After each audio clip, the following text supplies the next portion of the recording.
भगवान शिव ने बताया जो मनुष्य बिस्तर पर सोते हुए ओम नमः शिवाय मंत्र का जाप करते हैं उनका क्या होता है। नमस्कार प्यारे शिव भक्तों। भगवान शिव के महामंत्र ओम नमः शिवाय के जाप से जीवन के समस्त कष्ट मिट जाते हैं। यह मंत्र इतना सरल और शक्तिशाली है कि इसे कहीं भी और किसी भी समय जपा जा सकता है।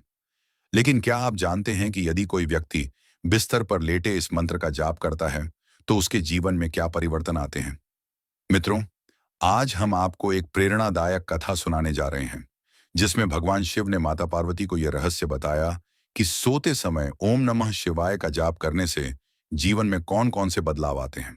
नमस्कार मित्रों, आप सभी का एक बार फिर से हमारे चैनल ट्रू डिवाइन मार्ग पर दिल से स्वागत है। तो दोस्तों, अगर आप सच में भगवान शिव के सच्चे भक्त हैं तो कमेंट में जरूर लिखें हर हर महादेव और वीडियो को लाइक करना ना भूलें। हे भगवान शिव, जो भी भक्त इस वीडियो को लाइक करेगा और चैनल को सब्सक्राइब करेगा उसका जीवन खुशियों से भर दीजिए। चलिए मित्रों, शुरुआत करते हैं उस पवित्र कथा की जिसमें छुपे हैं गहरे रहस्य। उससे पहले आप सभी शिव भक्तों से निवेदन है कि वीडियो को अंत तक देखें ताकि आपको पूर्ण ज्ञान मिल सके, क्योंकि अधूरा ज्ञान विष के समान होता है। बात उस समय की है जब कैलाश पर्वत चांद की रोशनी में नहाया हुआ था। हिमालय की चोटियां शांत थीं और ठंडी हवाएं भगवान शिव की जटाओं में खेल रही थीं। भगवान शिव ध्यान में लीन थे और माता पार्वती उनके समीप बैठी थीं। परंतु आज माता का मन कुछ अशांत था। उनके चेहरे पर गहरी चिंता की रेखाएं थीं। शिव ने अपनी तीसरी आंख खोली और मुस्कुराते हुए कहा, हे देवी, क्या सोच रही हो? तुम्हारा मन आज चंचल क्यों है? माता पार्वती ने हाथ जोड़ लिया और विनम्र स्वर में कहा, हे नाथ, एक प्रश्न मेरे मन को बार बार कुरेद रहा है। कई दिनों से यह सवाल मुझे परेशान कर रहा है। यदि आपकी आज्ञा हो तो पूछूं? महादेव ने शांत स्वर में कहा, निसंकोच पूछो पार्वती, तुम्हारा हर सवाल मेरे लिए महत्वपूर्ण है। पार्वती बोली, नाथ, यह तो सभी जानते हैं कि जो मनुष्य विधिवत पूजा करके जागते हुए शुद्ध मन से ओम नमः शिवाय का जाप करता है उसे आपका आशीर्वाद मिलता है। परंतु यदि कोई थका हुआ व्यक्ति रात को बिस्तर पर लेटे बिना किसी विधि, बिना स्नान किए बस मन ही मन यह मंत्र जपे तो क्या उसकी भक्ति भी आपके हृदय तक पहुंचती है? शिव मुस्कुराए और बोले, देवी, तुमने बहुत सुंदर प्रश्न पूछा है। इसका उत्तर मैं तुम्हें एक कथा के माध्यम से दूंगा।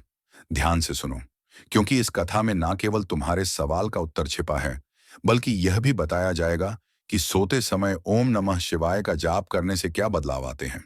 कई वर्ष पूर्व हिमालय की तलहटी में नीलकुंड नामक एक छोटा सा गांव था। इस गांव में एक गरीब ब्राह्मण रहता था जिसका नाम था रघु। रघु की उम्र बहुत अधिक हो चुकी थी। शरीर दुर्बल था, ना कोई परिवार था, न सहारा। गरीबी और बीमारी ने उसे पूरी तरह से तोड़ दिया था। उसके पास ना अच्छा भोजन था, न सुंदर निवास। एक टूटी फूटी कुटिया में वह जीवन व्यतीत कर रहा था। लेकिन रघु के पास एक अनमोल संपत्ति थी, उसकी शिव भक्ति। रघु को बचपन से ही भगवान शिव पर अटूट विश्वास था। उसकी माँ उसे शिव की कहानियां सुनाया करती थी।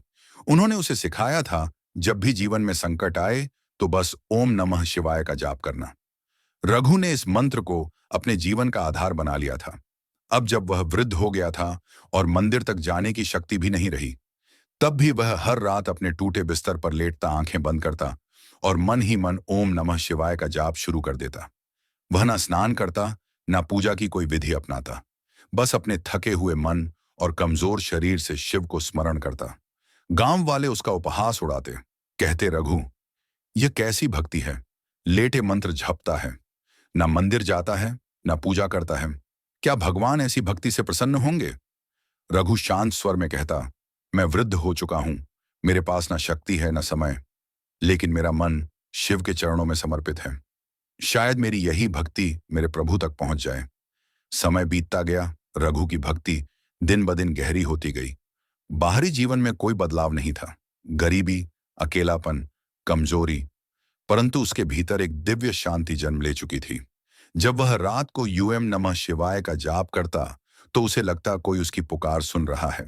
फिर आई पूर्णिमा की रात। चांदनी रघु की कुटिया में झांक रही थी। रघु ने हमेशा की तरह जाप शुरू किया। मंत्र की लय में डूबा वह व्यक्ति अचानक एक सुगंध से गिर गया। चंदन और पुष्पों की महक। उसने आंखें खोली। सामने स्वयं भगवान शिव खड़े थे। उनका मस्तक चंद्रमा से सुशोभित था। गंगा उनकी जटाओं से बह रही थी। रघु कांपते स्वर में बोला, हे प्रभु, क्या यह स्वप्न है? शिव बोले, रघु, यह स्वप्न नहीं। तूने मुझे शरीर से नहीं, अपने मन और आत्मा से पुकारा है। तेरा प्रत्येक जाप मेरे पास पहुंचा है। अब तेरे समस्त पाप कट गए हैं। तुझे मोक्ष की प्राप्ति होगी। शिव ने त्रिशूल उठाया। आकाश में गर्जना हुई और उसी क्षण रघु की आत्मा परम ज्योति में विलीन हो गई। माता पार्वती की आंखें नम थीं। उन्होंने कहा, नाथ, अब मैं समझ गई कि सच्ची भक्ति किसी विधि पर निर्भर नहीं, बल्कि मन की शुद्धता पर आधारित होती है। शिव बोले, देवी, सोते समय ओम नमः शिवाय का जाप करने के अनेक लाभ हैं। वन मन की शांति और तनाव से संगीत मुक्ति, दिन भर की चिंता और तनाव इस जाप से मिटते हैं। नींद गहरी और सुकून भरी आती है। दो, नकारात्मक ऊर्जा से सुरक्षा। रात के समय नकारात्मक शक्तियां सक्रिय होती हैं। यह मंत्र एक सुरक्षा कवच की तरह कार्य करता है। 3, आध्यात्मिक उन्नति। यह मंत्र आत्मा को शिव के निकट ले जाता है और जीवन के उद्देश्य को स्पष्ट करता है। 4, पापों का नाश। जैसे रघु के पाप कटे, वैसे ही यह मंत्र आपके पापों को हरता है। 5, स्वास्थ्य लाभ। तनाव घटता है, ब्लड प्रेशर नियंत्रित होता है और गहरी नींद से शरीर ऊर्जावान रहता है। 6, सपनों में दिव्य अनुभव, शिव के दर्शन या आध्यात्मिक संकेत मिल सकते हैं। 7, भाग्य का उदय। रुके हुए कार्य पूर्ण होते हैं। भाग्य साथ देता है। शिव बोले, यह मंत्र हर उस व्यक्ति को लाभ देता है जो इसे सच्चे मन से जपता है, चाहे वह किसी भी अवस्था में हो। पार्वती ने सिर झुकाया और बोली, नाथ, अब मैं जान गई, भक्ति में कोई बंधन नहीं होता। तो मित्रों, यह थी रघु की कहानी और ओम नमः शिवाय मंत्र की महिमा। अगर आपके पास समय नहीं, साधन नहीं या शक्ति नहीं, तो भी चिंता मत कीजिए। हर रात सोने से पहले इस मंत्र का जाप कीजिए। 5 बार, 10 बार या 17 बार, या जब तक नींद ना आ जाए। यह मंत्र आपके जीवन को बदल सकता है। हर हर महादेव। अगर यह कथा आपके हृदय को छू गई हो तो कमेंट में अवश्य लिखें हर हर महादेव। लाइक करें, शेयर करें और इस रहस्य को हर शिव भक्त तक पहुंचाएं।